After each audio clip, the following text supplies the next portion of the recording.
Bem-vindo ao episódio número 2 do Wandercast e hoje a gente vai falar sobre um tema muito polêmico. E se a justiça condenar o seu arroba do Instagram? Será? Será?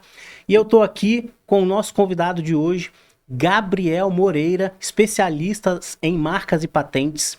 Gabriel, se apresenta pra gente aí, já deixa o seu arroba para que a gente possa depois ficar de olho aí, para que a justiça não vá te condenar aí no seu arroba também, viu? De forma alguma. Muito obrigado, meu caro. Queria te agradecer aqui presencialmente pelo convite. É uma honra estar aqui presente. Tenho certeza que esse novo rumo aí da sua carreira vai ser de muito sucesso. Já está sendo. Então, conte comigo. Espero contribuir um pouquinho aqui para o desenvolvimento do canal também. Sou o Gabriel Moreira, sou advogado, sou especialista em registro e proteção de marcas, né? Dos braços que a gente tem da propriedade intelectual. Fundei o escritório recentemente, junto com meu sócio, Cordeiro e Moreira Advogados. Nós somos especialistas tanto nessa área de propriedade intelectual quanto de direito digital. Então, espero poder auxiliar vocês um pouquinho aqui sobre esse tema tão polêmico. Maravilha, maravilha. Deixa aí o arroba pra galera te seguir já no Instagram. Com certeza. @cordeiromoreira.advogados. E o seu? Gabriel D. Moreira. Maravilha, maravilha. Pessoal, esse podcast está acontecendo em agradecimento a Implantar Internet. Se você é de Belo Horizonte, procura depois aí Implantar Internet. E aqui nos estúdios InPlay, eles estão possibilitando esse podcast acontecer. E a gente também quer deixar o nosso agradecimento para o Check-in de Sucesso. É um empreendimento voltado para hotéis, pousadas, para o ramo hoteleiro de modo geral, para poder te ensinar e te assessorar com marketing, com vendas, toda a estrutura para o seu hotel e pousada aparecer na internet. E a gente quer deixar um agradecimento especial também para Trembão Delícias de Minas. Passa lá na Trembão, Rua Turquesa, no bairro Prado. Olha, gente, existe uma das especialidades da Trembão é a rosca de mandioca. Conhece, Gabriel? Já ouviu falar rosca de mandioca? Sou cliente fiel da Trembão também. Olha que maravilha. Você também vai curtir muito. Passa lá na Trembão. Beleza, Gabriel. Vamos direto para o nosso tema, então? Sem enrolação? Vamos. E se a justiça... Imagina, você acordou aí, um belo dia, se vestiu, se arrumou e está indo trabalhar. E, de repente, um oficial de justiça te aciona ali e fala assim: perdeu, mané. Passa o teu arroba. Como é que é isso, Gabriel? Me explica essa história. É possível a justiça condenar o seu arroba? Você aí de casa está nos assistindo. Você está preocupado com a justiça vir pegar o teu arroba, vir atrás do teu arroba? Me conta aí, Gabriel. Perder o arroba deve ser horrível, né? Então, o meu trabalho aqui é justamente auxiliar os clientes para que isso não ocorra. Né? Recentemente, né, há pouco mais de 2 meses, a gente teve uma decisão do Tribunal de Justiça de São Paulo, né, que costuma ser mesmo o tribunal pioneiro nessas decisões diferentes que a gente tem. Então, o Tribunal de Justiça de São Paulo, em uma ação movida por uma empresa privada contra o Instagram, ele acabou por alterar esse arroba, né, esse nome de usuário que essa empresa tinha para um novo que era correspondente ao registro da marca que ela tinha. Né? Ou seja, ela estava buscando aquele arroba que a gente chama de principal, né? O arroba sem nenhum termo depois dele. É o arroba Nike, o arroba Adidas, o arroba Atlético que a gente tem, né? No caso do time de futebol, para aquele termo ser específico e voltado justamente para a sua empresa. E foi isso que essa empresa acabou conseguindo. Né? Então ela conseguiu com que o Instagram mudasse o dela para esse arroba principal, com o nome da marca dela, e consequentemente essa outra empresa que tinha esse arroba, que ela estava buscando, acabou por perder essa prioridade que ela tinha, justamente por não ter feito o registro de marca da forma correta. Cara, então... Primeiro, eu fiquei aqui em choque aqui um pouco com esse tema quando a gente estava conversando ali antes de entrar no ar aqui. Como é que chama alguém que perdeu um arroba? É um desarrobado? Como é que chama essa pessoa? Porque triste vida de quem investiu tempo, investiu marketing, investiu dinheiro. Então vamos lá, peraí. Eu estou iniciando um negócio. Primeira coisa que as pessoas provavelmente vão pensar, vou lá verificar qual Instagram está disponível. Qual domínio de site está disponível. É isso? Pronto, acabou? É o que todo mundo faz, mas justamente teria que ser o contrário. Né? Um advogado especialista em propriedade intelectual deveria ser o profissional a ser procurado nesse momento, né? Mas infelizmente não é isso que ocorre nos dias de hoje. O pessoal realmente foca muito mais no domínio do site, no arroba do Instagram principalmente, para depois vir procurar a gente para registrar essa marca. E muitas vezes essa marca já está registrada, né? Então ela pode perder tudo isso que ela conseguiu, igual nesse caso que a empresa perdeu o arroba na justiça. No caso dos sites, por exemplo, já era comum disso acontecer, né? Até pelo fato dos sites serem mais antigos que as redes sociais, né? Os sites, acho que o primeiro que a gente teve no Brasil foi na década de 90, em 91, se não me engano. Então a gente tem praticamente 3 décadas aí que os sites já existem, então as decisões da justiça já eram favoráveis a alterações de site quando uma empresa tivesse o registro dessa marca que ela estava buscando. Então, hoje em dia, finalmente, né, o Tribunal de Justiça acompanhou essa decisão dos sites, agora voltada para o Instagram especificamente. Cara, beleza. Então, olha só, você que está nos acompanhando nesse momento, se era só isso que você veio saber aqui, se você pode perder o teu arroba, tua preocupação era o teu protegido ali, tu já pode ir embora, já pode desligar a live, porque se você tiver agora interessado em como proteger o seu arroba, como proteger a sua propriedade intelectual, a sua marca, agora que vai começar o nosso assunto. Já deixa um joinha aí, já deixa um like, já compartilha esse link, essa live para outras pessoas, para a gente poder chegar numa audiência maior, porque esse assunto é muito, muito importante, não é isso? Gabriel, vamos começar pelo começo então. O que é um registro de marca? Legal. Até antes do registro de marca, né, o que é uma marca? É uma coisa que muita gente confunde, né, confunde principalmente com patente. Né? Eu quero registrar uma patente, eu quero patentear a minha marca, é uma confusão que a gente vê muito nos dias de hoje, e o foco aqui é a gente trabalhar única e exclusivamente sobre a marca. Né? E a marca, nos termos da própria lei que trata sobre isso, a marca é um sinal distintivo visualmente perceptível. O que é isso, tirando do juridiquês? É uma identidade visual, é um desenho, uma logomarca, tudo aquilo que você utiliza para caracterizar a sua empresa e principalmente para diferenciar das demais. Então, a marca é isso, e um registro da marca nada mais é que uma proteção desse ativo, dessa logomarca, desse desenho. Tá. E qual é, então, a importância de registrar a sua marca antes, inclusive, de começar o negócio, de ir procurar o arroba, de ir procurar o domínio disponível? Cara, acho que para a gente falar sobre os pontos positivos que a gente teria para registrar uma marca, a gente precisaria de um episódio inteiro aqui do podcast, né? Inclusive, fica aí a sugestão para um dia a gente marcar futuramente para bater um papo só sobre esses pontos positivos. Mas para não deixar os telespectadores na mão, acho que a gente pode listar aqui os 3 principais pontos que a gente tem de pontos positivos para registrar uma marca. Né? O primeiro deles, sem sombra de dúvidas, é a questão da proteção. Né? Ou seja, é você investir seu tempo, investir seu dinheiro, literalmente, para uma coisa que é de fato sua, ou que tende a ser sua, né, no caso das marcas que estão em processo de registro.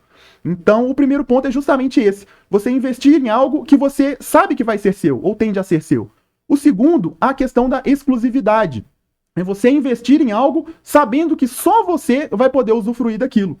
Né, a gente vai até bater um papo mais à frente sobre essa questão de surfar na onda dos outros, né, aproveitar uma fama de uma marca para fazer a sua crescer também. Né? Vai ter treta no final, então? Vai ter treta no final. Epa, muito bom. Então, o segundo ponto seria justamente esse, né? A questão da exclusividade, você ter a certeza que só você vai poder utilizar daquela marca para crescer o seu negócio. Não vai ter nenhum parasita, né, como a gente fala, surfando nessa onda junto com você. E o terceiro, se não um dos mais importantes, é a valorização do seu ativo. Né? Sem sombra de dúvidas, uma marca registrada, uma empresa que tem uma marca registrada, que é o carro-chefe da empresa, é aquilo que todo mundo bate o olho e vê como a porta de entrada. Quando ela está registrada, essa empresa vale muito mais. Né? A gente tem um exemplo hoje em dia que está bem atual da SAFs no futebol, né? A due diligence, que é essa análise prévia antes de um investidor comprar um time de futebol, passa muito por essa questão do registro dos ativos intelectuais, né? No caso das marcas. Um investidor não vai colocar milhões, bilhões num time se o mínimo que ele espera é que a marca esteja devidamente registrada. Né? Ou seja, pode ser que ela desvalorize com o tempo, essa empresa não vale o mesmo tanto que ela vale quando ele comprou, se essa empresa perder o seu principal ativo, que é a sua marca. Né? Imagina um time de futebol perder o nome, perder o mascote, né? Então muito provavelmente ele não valeria mais do que ele valia antes do investimento.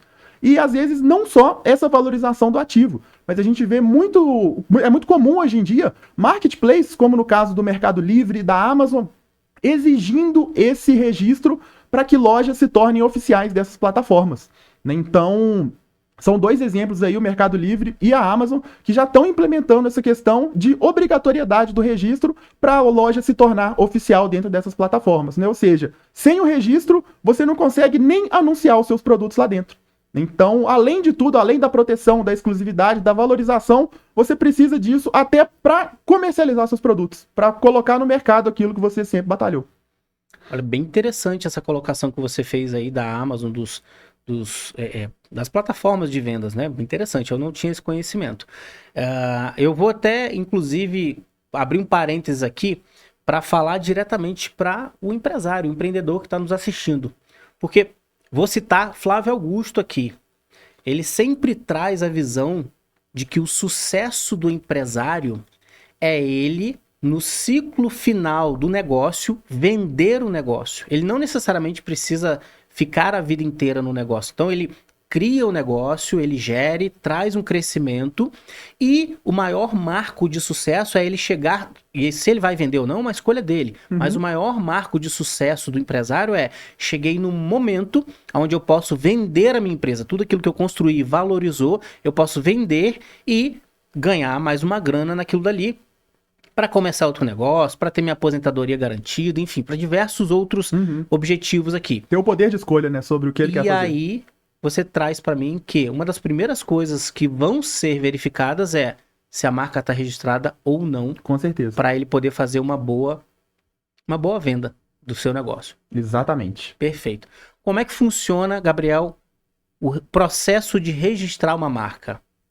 Cara, esse é um ponto muito, muito delicado, né? Muito específico, porque a gente vê muitos profissionais não qualificados, né, se aventurando nessa área e muitas vezes muitos empresários que não querem gastar com isso, né? Querem diminuir os gastos o máximo possível e acabam por tentar se aventurar nesse registro, porque realmente o INPI, que é esse órgão responsável por organizar esses registros no Brasil, ele não exige com que você seja advogado para você dar entrada num pedido de registro de marca, diferentemente de uma ação judicial, por exemplo, que tem essa obrigatoriedade. No registro de marca não precisa, mas sem sombra de dúvidas, um advogado, um especialista em propriedade intelectual, vai ser aquele profissional capacitado para te auxiliar da melhor forma. Porque o que a gente vê muito acontecendo é deixando, por exemplo, flancos, né, buracos em aberto nesse registro. Porque o ponto principal que a gente tem dentro de um registro de marca é selecionar bem as classes de atividades que essa marca vai ser registrada. O INPI, que é esse órgão responsável, ele disponibiliza para a gente uma lista de 45 classes, entre produtos e serviços. E a gente vai ter que escolher entre uma ou mais classes para seguir com o registro dessa marca. Então, um exemplo, né, de clientes que chegam para a gente lá no escritório com muita quantidade, que são os empresários do ramo da moda, por exemplo, são 2 classes que 99% das vezes vão estar englobadas nesses registros do ramo da moda, que é a classe 25, para produção e confecção de artigos de vestuário, e a classe 35, para comércio de vestuário. Então, em grande parte das vezes, a gente vai precisar registrar esse ramo de atividade nessas 2 classes para deixar bem delimitado o ramo de atuação dele. Mas o mais importante de tudo é o advogado entrar mesmo, ter o auxílio do cliente para ter um acesso a esse plano de negócio, a bater um papo bem aberto para conseguir entender não só o que o cliente presta hoje de atividade, mas o que ele tem interesse futuramente de explorar essa marca. Porque, nesse caso, por exemplo, né, um cliente do ramo da moda, hoje a atuação dele é voltado para a produção e confecção de roupas e comércio. Mas ele já me falou, por exemplo, que no curto, médio prazo, ele quer expandir o negócio dele para bijuterias, para joias, por exemplo, que é uma classe diferente, é a classe 14, diferente da 25 e da 35 que a gente já comentou. Então, eu já sabendo disso, obviamente, o melhor momento para eu registrar essa marca com o cliente, tanto nessas 2 classes, quanto na classe 14, vai ser nesse primeiro momento que ele me procurou. Né? Por razões óbvias, eu não vou deixar o cliente na mão e deixar esse espaço de tempo em aberto. Porque esse pouco espaço de tempo pode ser dias, meses ou até anos, que essa marca do cliente vai crescer num nível que outras pessoas vão ver que a classe de joias, bijuterias, por exemplo, tá uma classe em aberta, né, tá vaga, e vai registrar a marca na frente do meu cliente, entendeu? Porque hoje a gente sabe que o dono da marca, né, o titular, é quem registra. E não só quem registra, mas quem registra primeiro. Então, sem sombra de dúvidas, o mais importante no registro da marca é fazer essa análise da forma mais correta possível, mais ampla possível, para conseguir proteger o cliente em todos os ramos de atividade. Não só o que ele presta, mas o que ele tem interesse futuro em prestar também. Então, deixa eu ver se eu entendi bem. é possível alguém registrar uma marca e aí ele não fez de uma forma completa, usou lá uma categoria e outra, uma classe, né? E outra pessoa registrar uma marca bem semelhante ali, usando uma outra classe e as duas terem um processo válido e ganho perante o NPI? Sem sombra de dúvidas. Isso a gente lida dia a dia com isso, né? E o nosso objetivo justamente é mitigar com que isso aconteça. Né? Por isso que a gente demora tanto tempo no pedido de registro da marca, justamente para analisar essas classes, entendeu? É dentro de todo o processo de registro, o momento que a gente mais foca nossas energias é para fazer essa análise de classes da forma mais bem feita, justamente para evitar com que situações assim aconteçam. Para evitar essa grande confusão que seria Exatamente. isso, né? Caramba, que legal, que legal. Claro que é reversível, né? A gente consegue reverter muitas vezes, mas vai dar mais trabalho e, consequentemente, o cliente vai ter um gasto muito maior. Muitas vezes a gente vai precisar recorrer na justiça para comprovar que esse cliente, por exemplo, que esse terceiro agiu de má fé, né, que ele tinha o conhecimento dessa marca que estava nessas duas classes, viu que essa aqui estava em aberto e, por uma má fé mesmo, ele quis surfar nessa onda. Né? Então a gente precisaria de uma documentação robusta para conseguir comprovar e reverter. Mas, igual eu falei, é mais trabalhoso e mais caro para o empresário. Eu tenho certeza que ninguém vai querer optar por esse caminho. Perfeito, perfeito. Agora me chamou a atenção um ponto aqui. E o meu nome? Ele não deixa de ser uma marca.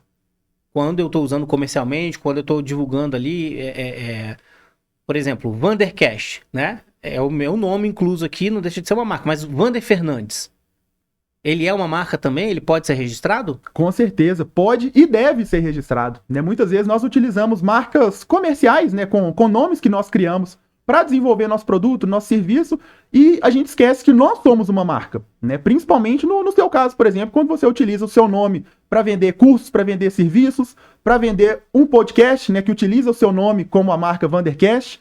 Então, esse é um tema que muita gente acha que não precisaria registrar por se tratar de um nome próprio, de um sobrenome, mas a questão é justamente o contrário. Precisaria sim registrar para conseguir essa proteção e essa exclusividade, mesmo se tratando de um nome.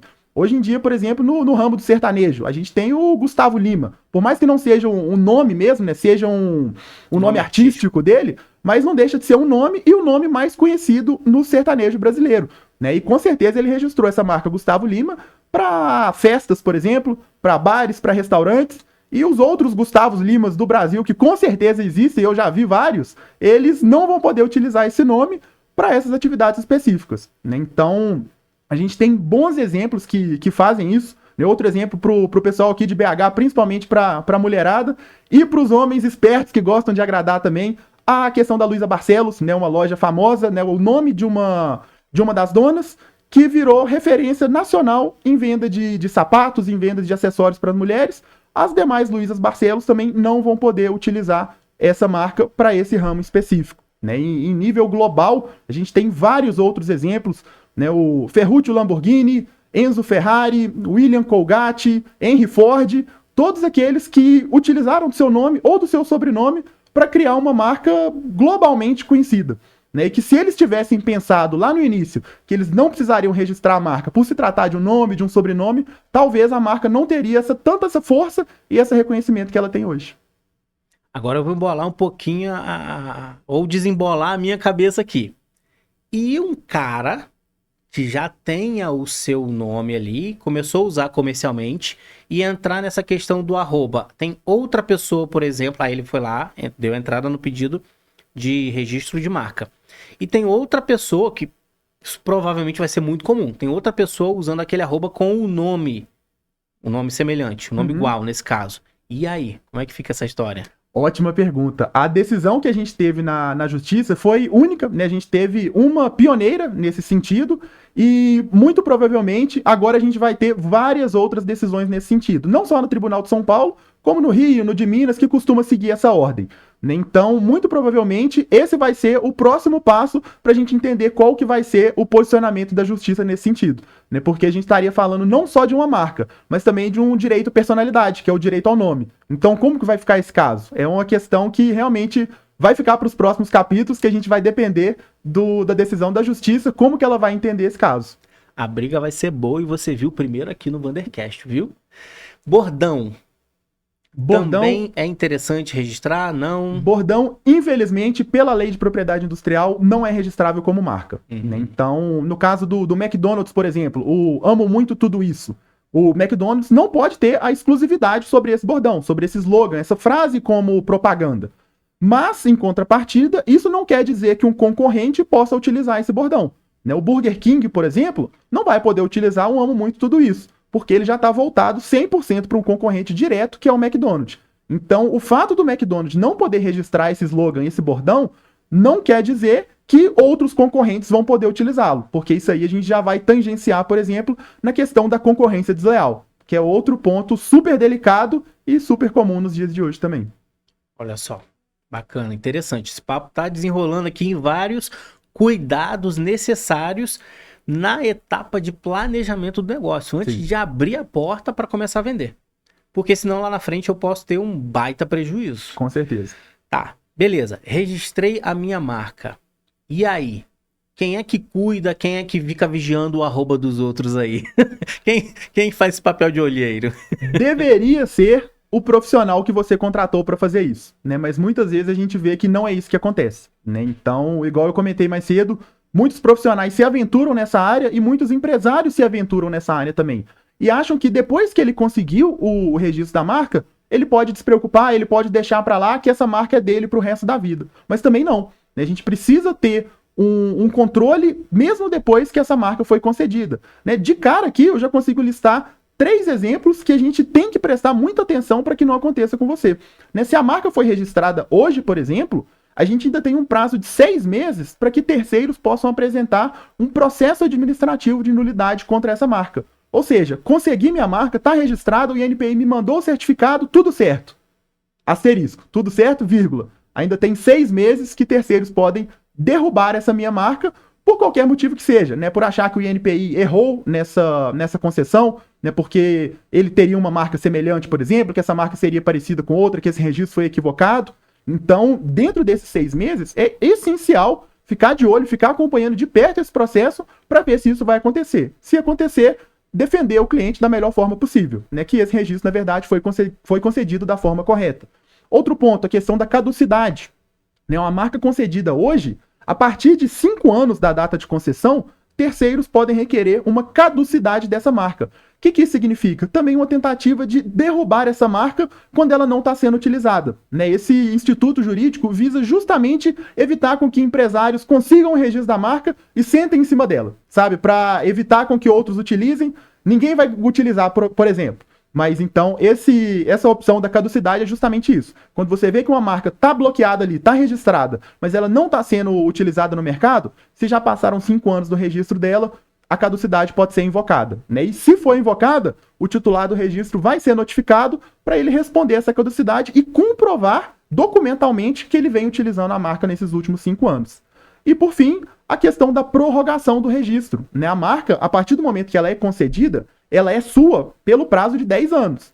Então, passaram esses 10 anos, se você utilizou essa marca certinho e tal, não teve nenhum problema de caducidade, igual eu comentei, você precisa pagar uma nova taxa de concessão, de prorrogação, para essa marca ser sua por mais 10 anos. E assim sucessivamente, até você optar por vender a marca, por exemplo, ou não mais utilizá-la. Então, esses são aí 3 exemplos do porquê ter esse cuidado e ter essa análise tão perto do registro da marca, mesmo depois dela concedido. E não apenas voltado para o seu cliente, né? No caso meu, por exemplo, como advogado. O que a gente faz no escritório é uma análise também de marcas de terceiros que estão tentando ser registradas. Então, semanalmente, né, que é quando o INPI divulga essa revista com todas as marcas que estão tentando ser registradas, a gente passa um pente fino e vê se nenhuma dessas é colidente com a marca do meu cliente. Via de regra, se for, o INPI deveria indeferir. Né? O INPI deveria fazer esse cruzamento de dados e mostrar, poxa, não vou conceder essa marca porque ela é semelhante a essa aqui já registrada. Mas se tratando do Brasil, não é muito bom a gente confiar, né? Então, como a gente puder auxiliar e mostrar para o INPI que o meu cliente já tem uma marca semelhante registrada, para ele indeferir essa, melhor. Então, tá aí o porquê deve ter um profissional qualificado para te auxiliar, não só durante o processo de registro, mas principalmente depois dele também. Então, não é só registrar a marca e abandonar ela lá e achar que tá tudo bem, tudo mar de rosas. Existe todo um trabalho de gerir essa marca e isso de preferência sendo feito por um escritório qualificado, especializado nesse tema.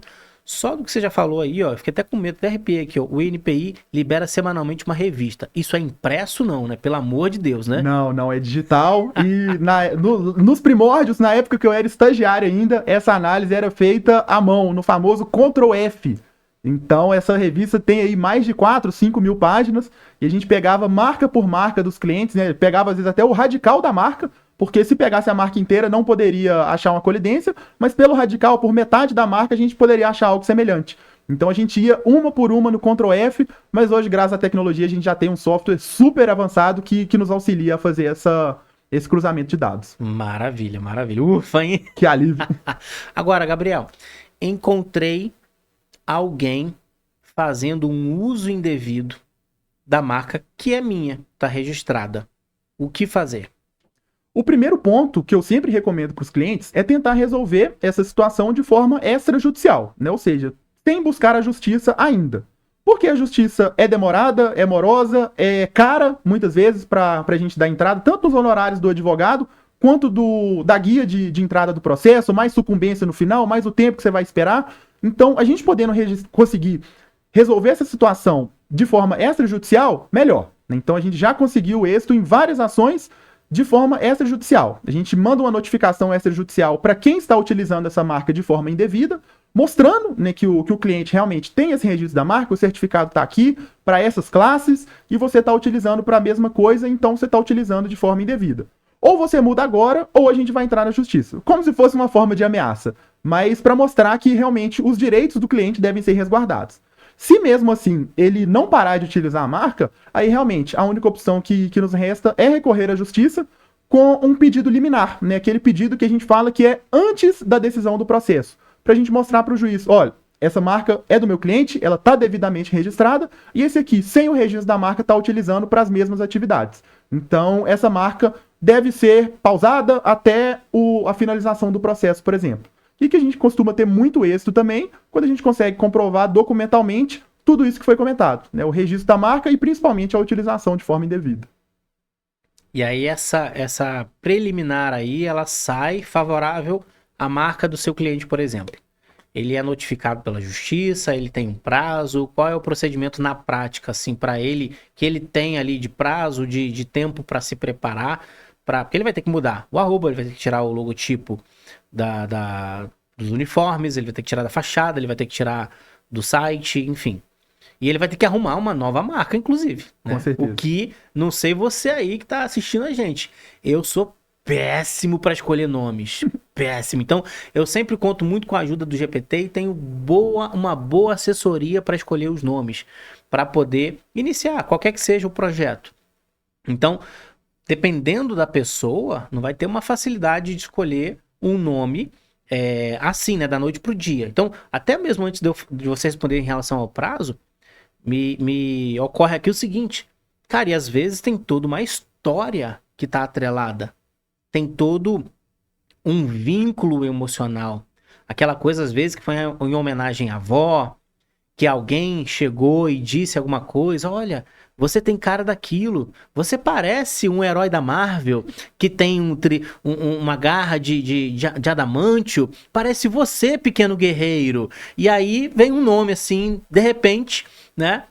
E aí tem um vínculo, uma construção, uma história por trás, e a pessoa vai ter que jogar tudo aquilo fora.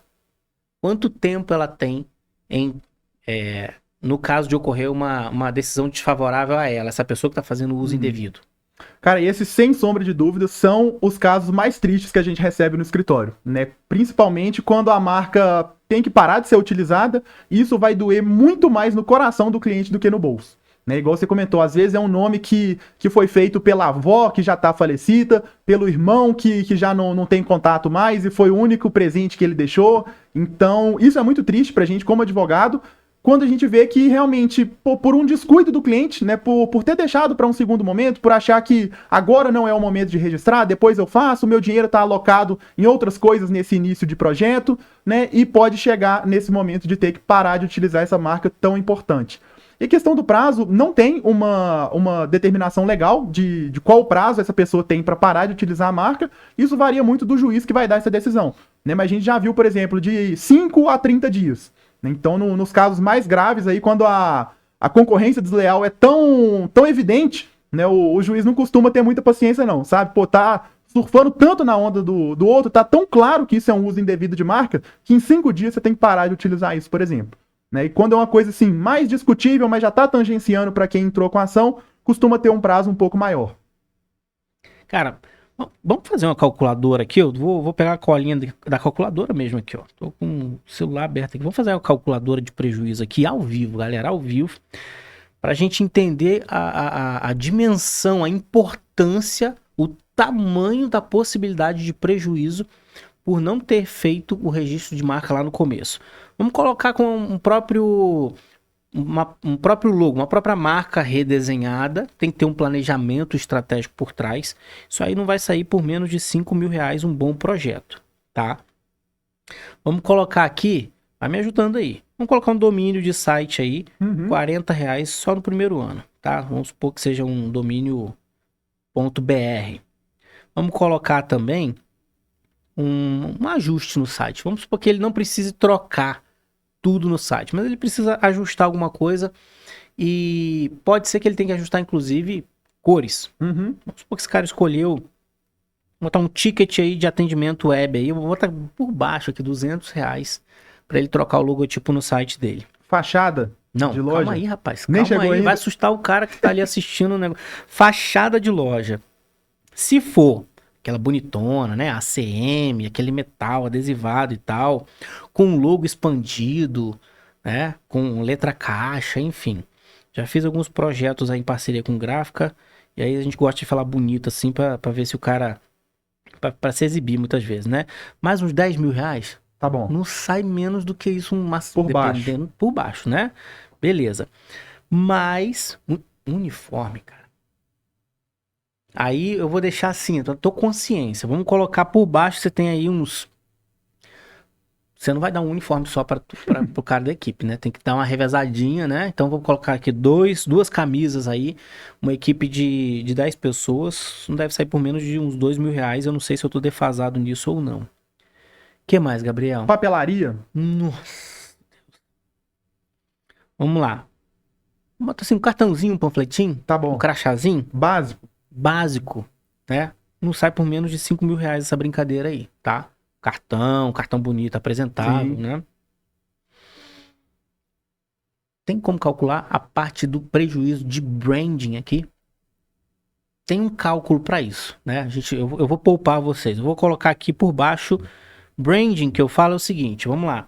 Você vai colocar tudo que você perdeu investindo na sua consciência de marca até aqui. Eu coloquei R$2.000 aqui brincando. E vamos colocar aqui agora mais uns 10 mil para uns 6 meses de anúncio aí online. Porque você vai ter que trocar. Vou misturar tudo no pacote para aliviar para quem está assistindo a gente aí. Você vai ter que misturar. Vou misturar aqui a parte de arte. Tudo que você postou com o logo antigo tem que ser excluído, arquivado, alguma coisa assim, tem que ser desfeito. Você tem que fazer um novo padrão visual para suas redes sociais, por exemplo. E você tem que trabalhar essa mudança de marca. Fulano agora é fulano. Nem sei, pode? Fulano agora é fulano? Boa pergunta. Vai depender da cabeça do juiz também. Muitas vezes ele pode achar que mesmo essa postagem tá sendo a cereja do bolo da utilização indevida. Sabe? Além de tudo, além de você ter surfado na onda do outro, quando você teve que mudar a sua marca, você ainda falou que tá mudando, por exemplo. Entendeu? Muitas vezes essa decisão para parar de utilizar a marca não pode nem fazer isso. Eu tô arredondando aqui agora, a gente já passou de R$42.000, tá? Tem certeza que a gente esqueceu, não vou nem falar de adesivação de carro, enfim, tá? Aquela refação dos vídeos institucionais, vinheta, nossa, ó, vou botar aqui mais 8 mil aqui, fácil. R$ 50 mil de prejuízo só para começar por baixo. Uhum. É por aí? Por aí. Se tudo der certo, é só isso aí. Se tudo... É perfeito. Isso aí vai dar um corte. Se tudo der certo, é um prejuízozinho de a partir de R$ 50 mil. As pessoas não têm essa dimensão, não. Tem? Não, de forma alguma. Hoje a gente vê que grande parte dos empresários deixam para preocupar com isso num segundo momento, quando começa a sobrar dinheiro para fazer isso, ou muitas vezes quando começa a ser notificado, né, que já está com esse prejuízo em mente, né? Então, muitas vezes a gente consegue reverter, mas outras vezes não. E, infelizmente, o cliente vai ter que arcar com esse prejuízo. Então, é melhor deixar para depois? De forma alguma. Eu sempre falo com os clientes, o melhor momento para você registrar a sua marca era lá atrás, quando ela foi criada, quando ela foi desenvolvida. Mas o segundo melhor momento é imediatamente, é agora, né? Para não deixar mais tempo, que quanto mais tempo de uma marca no mercado sem proteção, maior o risco de acontecer alguma coisa nesse sentido. Cara, incrível, incrível. Uma pergunta agora, que eu não sei se está na moda, mas o pretinho continua básico? Aquela versão sem cor é melhor registrado que a versão colorida para a marca? Legal. O INPI, ele tem um entendimento de que quando você registra uma marca no preto e branco, você pode utilizá-la nas outras paletas de cores, né? Porque isso é um ponto que deve, inclusive, ser alinhado com o advogado sobre qual marca eu vou registrar, né? A gente vê muito, hoje em dia, uma empresa que tem um portfólio de marcas muito grande, né? Às vezes marcas muito semelhantes, que alteram uma coisinha aqui e outra coisinha ali. Poxa, mas eu vou ter que gastar, eu vou ter que registrar esse tanto de exemplo de marca? Muitas vezes não, né? Quando a alteração ela é pouquinha de uma marca para outra, não vai precisar registrar isso tudo, né? Você vai pegar aquela que você utiliza com a maior frequência e vai dar um foco exclusivo naquela, né? Até para evitar uns gastos a mais desnecessários, né? E das formas que a gente tem de evitar esses gastos é justamente registrar a marca, às vezes, no preto e branco, para poder o cliente utilizar nas cores que ele preferir. Então, se eu registrei em preto e branco, eu posso utilizar depois em todas as cores que eu desejar. Isso aí. Maravilha. Pessoal, a gente já vai pra treta, Gabriel. Eu quero, assim, os causos, os acontecidos. Mas antes eu queria lembrar você, já deixa seu comentário, deixa sua dúvida, deixa aquele like para que esse conteúdo possa alcançar mais pessoas. E lembrando, a gente está aqui em agradecimento a Implantar Telecom, através dos estúdios InPlay. E a gente tem também aqui o Check-in de Sucesso. É uma iniciativa para marketing e vendas para pousadas e hotéis, para você poder bombar de hóspedes aí na sua hospedagem. E também em agradecimento a Trembão, Delícias de Minas. Passa lá na Trembão, confere a rosca de mandioca, fica ali na Rua Turquesa, no Prado, aqui em Belo Horizonte, você não vai se arrepender. Gabriel, e os causos? Tem muita treta de marca aí, muita disputa por aí? Tem, principalmente treta famosa, né? Essas que a gente fica sabendo pela internet, pelas redes sociais. E acho que uma das mais famosas e conhecidas que a gente tem, que inclusive já foi finalizada, é a da Johnnie Walker com o João Andante, né? Que, sem sombra de dúvidas, foi uma paródia, né, dessa marca famosa do whisky escocês, que inclusive coloca o próprio Lorde escocês, né, que estava andando para o lado direito na questão da garrafa da Johnnie Walker, e no do João Andante ele está caminhando para o lado esquerdo com aquela sacolinha no ombro, né? Então, quando a gente vê minimamente ali a análise das duas marcas, a gente vê que foi realmente uma paródia. E em razão da marca da Johnnie Walker estar devidamente registrada, ter sido registrada em todas as classes cabíveis, né, até pelo fato dela ser um whisky e o outro ser uma cachaça, por exemplo, né, teve essa distinção, mas a Johnnie Walker conseguiu judicialmente fazer com que a João Andante parasse de comercializar e utilizar esse rótulo específico, né? Então a justiça entendeu que seria realmente uma concorrência parasitária, né, e que os consumidores, que são os principais, né, aqueles que devem ser protegidos pela lei, para que evitem qualquer tipo de confusão por parte dos consumidores, eles poderiam se confundir e achar que, por exemplo, a João Andante era uma versão brasileira do whisky Johnnie Walker, por exemplo, né? Então, essa foi a decisão da justiça. É a versão dublada? Exatamente. Versão literal. E com isso, ela teve que parar de utilizar essa marca João Andante e hoje ela utiliza o Andante, né? Sem sombra de dúvidas, foi bom para ela, no final das contas, né? Acho que ela conseguiu uma notoriedade muito, muito boa, né? Com esse processo, mas teve todo esse gasto de alteração da marca e também, nesse caso específico, teve ainda uma condenação por danos materiais, né? Ou seja, o quanto que ela lucrou vendendo essa cachaça com esse rótulo, uma parte teve que ser repassado para Johnnie Walker, né? E foi no valor de R$50 mil também, coincidentemente o mesmo valor que a gente chegou. Olha aí, ó. Você achou que eu tava exagerando no prejuízo? Essa foi só a multa. Só a multa. Fora o que ele teve que gastar com tudo que a gente calculou aqui. Então, Exatamente. no mínimo, dobrou aí. Não ficou menos de 100 mil. Exatamente. É a versão brasileira? Onde está o Waller? Cadê o João agora? Cadê, João? Cadê, João, você? Ficou só o andante. Exatamente. Cara... A criatividade do pessoal A criatividade do brasileiro é impressionante, né? Vamos lá. Tem mais causos famosos aí? Tem sim. O outro que tá muito em alta, né, é a questão da Apple e da Gradiente, né, brigando judicialmente até hoje pelo termo iPhone.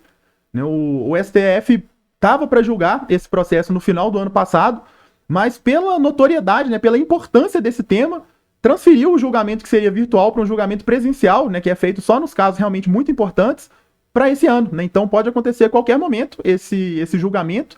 E o caso é que basicamente a Gradiente tinha o registro da marca iPhone antes mesmo da Apple pensar em explorar o ramo de atividade de telefonia celular, né, de aparelhos de telefone. Mas o ponto é que quando a Gradiente registrou, ela registrou a marca Gradiente iPhone, né, o termo completo. E a Apple acredita que ela deveria utilizar a marca de forma completa, né? O termo iPhone não seria de propriedade exclusiva dela. E é justamente isso que está sendo discutido, salvo engano, desde 2012, 2014, que essa discussão vem se arrastando e a Apple cada vez mais famosa com seus aparelhos. Né? O argumento principal da Apple é que ela foi a pioneira nessa utilização do termo i, né, o i em inglês, com o produto que está sendo comercializado. Né? O iMac, o iPhone, o iPod. Então, esse é o argumento principal da Apple, que vem sendo bem aceito pelas cortes superiores, né? Eu acredito que a Apple vai acabar saindo vitoriosa dessa ação. Não, porque eu quero imaginar aqui agora o seguinte cenário. Aquela galera que faz fila para comprar o iPhone no lançamento, indo lá fazer protestos lá no STF. E agora, deixa nos comentários aí, que outro nome, se não fosse iPhone, que outro nome você escolheria para a marca da maçã? Deixa aí o desafio para você. Tem mais tretas, Gabriel? Tem mais causos? Tem. Outro super interessante também é o da Meta, né, do antigo Facebook, que no mundo inteiro pôde utilizar a marca Meta, né, quando alterou de Facebook, depois de ter comprado o WhatsApp, diversas outras redes sociais, né, e no mundo inteiro conseguiu utilizar essa marca Meta, mas no Brasil a marca Meta já estava registrada por uma empresa daqui do Brasil que estava sofrendo demais com essa confusão dos consumidores. Os proprietários dessa empresa chegaram a comentar que elas receberam mais de 100 citações, né, de processos judiciais que estavam sendo ajuizados contra essa empresa brasileira, pensando que estava sendo a Meta antiga Facebook. Uau! Então, assim, estava documentalmente comprovado que essa confusão estava ocorrendo com os consumidores e a Meta chegou a ter uma decisão, né, uma liminar, no sentido de que ela deveria cessar a utilização da marca Meta no Brasil. Mas conseguiu com recurso com que essa decisão fosse pausada, mas é um outro caso também que vai dar pano para manga, literalmente. Né? Vai dar o que falar, porque a discussão é grande, né? Muita gente achando, inclusive, que a Meta vai comprar essa empresa brasileira, né? Para acabar com qualquer discussão. Então agora é tudo dela e ponto final, acabou. Só por curiosidade, você lembra, você se recorda o que essa empresa brasileira Meta, o que ela entrega, o que ela produz? Salvo engano, ela é voltada para questões de informática também. Não, porque faz sentido, né? Porque o Facebook comprou o Instagram, comprou o WhatsApp, comprou... o nome é a Meta. Beleza. Porque, vou comprar também. Eu acho mais fácil isso do que a empresa brasileira se meter com essa seita chamada gestor de tráfego que usa a Meta o tempo inteiro. Essa raça de gestor de tráfego não é fácil não é mole não, hein? Com certeza. Cara, maravilha. Tem mais algum caos aí? Acho que esses três estão de bom tamanho, tá de né, bom tamanho. Estão de bom tamanho. Cara, sensacional. Deixa mais uma vez aí o seu arroba, tá? Do escritório, o seu pessoal, pra galera te seguir lá. Legal. @cordeiromoreira.advogados. e @Gabriel D. Moreira. Maravilha.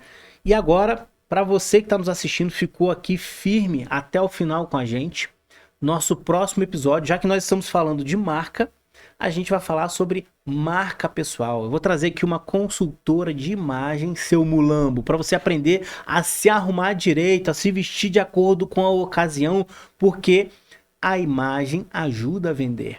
Então a gente vai receber aqui uma convidada super especial para falar desse tema. Nos acompanhe, fique ligado conosco aí. Para a gente fechar, quero agradecer mais uma vez a Implantar Telecom através da iniciativa aqui da Inplay Studios. Quero agradecer o Check-in de Sucesso, nossos patrocinadores e a Trembão. Gabriel, suas últimas palavras aí para a gente despedir e fechar esse podcast com chave de ouro. Bom, acho que o ponto principal aqui é trazer um pouquinho para os empreendedores que nos acompanharam hoje da importância desse registro de marca, né? E não só a importância do registro de marca, mas a importância de você contar com um profissional capacitado para te auxiliar, para evitar com que você tenha problemas, dores de cabeça e principalmente prejuízos futuros. Maravilha, maravilha. Muito obrigado pela sua presença. Até o próximo episódio do Wandercast. E não se esqueça, cuide bem do seu @. Cuide bem da sua marca. Um abraço. Até o próximo.